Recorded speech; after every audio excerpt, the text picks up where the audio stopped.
Bill Maher closed out the 2024 real-time season with science. Guest Neil deGrasse Tyson got philosophical this week. To begin the last real-time with Bill Maher of 2024, its host struck a balance between gallows humor and absurdism. "We will be back, if America gets picked up for another season," Maher said in his opening monologue. Later in the same segment, he also addressed the elephant in the room, namely that politics is becoming increasingly satirical on its own. Linda McMahon of the World Wrestling Federation. "She's going to be the education secretary," Maher said, and then paused to laugh. "Do I really have to write jokes for this?" If there was an overall theme for the evening, it was one of relative comfort. All three guests, Neil deGrasse Tyson, Andrew Sullivan, and Donna Brazile, have made multiple appearances on the show over the years, and there was a familiarity to it. "The universe is in good shape," Tyson said early in his interview with Maher. "It's Earth that's messed up." He went on to strike an optimistic note about space travel, that, for instance, astronauts being stuck in space meant that they were on a space station, not a capsule, and that there were multiple options for the rescue. "We're a far cry from the days of Apollo 13.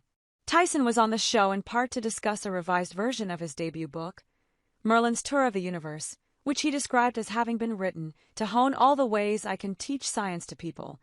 That prompted some back and forth between him and Maher about the ideal audience for the book, and led Tyson to cite the importance of cultivating adult curiosity. Tyson was even optimistic about an ominous-sounding message from Gemini AI that cropped up in the news recently. "We should be thankful that the AI doesn't have the power to kill us," Tyson said. And on a more serious note, spoke of the importance of guardrails when working with AI. There was another advantage to having some familiar faces on this week's Real Time, namely, that the guests felt a little more comfortable pushing back against some of their host comments.